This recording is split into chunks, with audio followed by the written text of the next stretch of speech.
अदाई पीरकोट शहर आहे 11:30 टाइम थियो आहे 11:30 11:30 बजे 11-12 धाड़े असांजे कोट दिनल शाह जे ॿाहिरों फिरनि था।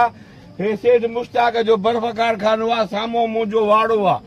असां जूं 2-3 चकर अॻु में मेंहूं निकिरी वयूं आहिनि, उहे त आयूं ई न आहिनि। उन खां बाद में रोज़ हे पर्ची उछले हलिया था वञनि। वेठा काथे आहिनि, साम्हूं गुल तमाशा जो बैठक आहे, सवेर 9 बजे उते वेही था रहनि।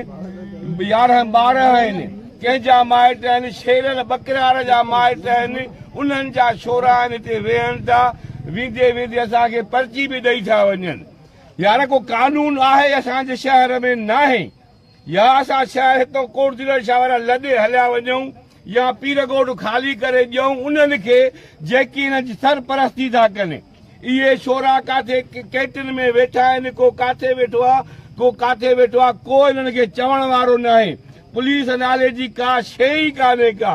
पुलिस मरी वई आहे, पुलिस मरी वई आहे, पुलिस नाले में आहे। पुलिस कहिड़ो कमु थी करे असां वटि? कोई कमु कोन थी करे। इन्हनि जूं वांगारियूं थियूं आहिनि, वॾेरनि जूं वांगारियूं थियूं आहिनि।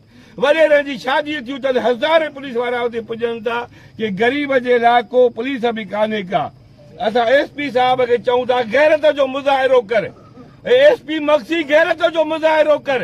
असांजो पीरकोट ॾींहों ॾींहुं ख़ाली थींदो थो वञे। न असां पोख करे था सघूं, न माल उधारे था सघूं, न ॿियो असां को कमु करे था सघूं।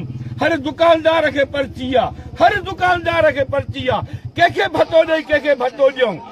वॾेर हाणे बि निंड पिया आहिनि, वॾेरा जेके अमीर निंड पिया आहिनि, हे उन्हनि जा वाठा छॾियल आहिनि।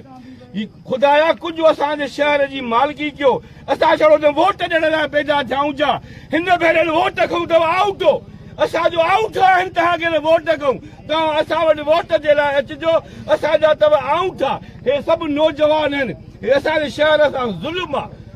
असांजा आए जी सुध खे बि अपील था कयूं। हाणे वज़ीर आला मरी वई छा काॾे? वज़ीर आला मरी वियो आहे, आए जी सिंध मरी वियो आहे। असांखे हिकु त निंड करण बि असांजे रोज़ चोर आहिनि। असांजे पाण सॼो शहर पीरकोट हिननि जे कब्ज़े में आहे। ख़ुदा असांजे शहर जी मालिकी कयो। ऐसे जो आहे ई कोन। कुल 11 सिपाही आहिनि थाणे ते, ऐसे जो छा कंदो? कुल 11 सिपाही आहिनि, सभु अमीरनि जे दरनि ते नौकर आहिनि। असांजे थाणे ते कुल 11 ॼणा आहिनि, कुल 11 ॼणा। हिन वक़्तु को पुलिस वारो आयो? हाणे पुलिस वारो भई आसिफ आयो आहे, उहो हिकिड़ो छा कंदो त हलो हाणे बि ख़ुदा जो कसम हुते वेठा आहिनि। मां कसम खणी थो चवां त गुलशाह जी बैठक वटि ॿाहिरों वेठा आहिनि, काॾे ई कोन विया आहिनि। वरी ॼाणो आया। महिरबानी अदा।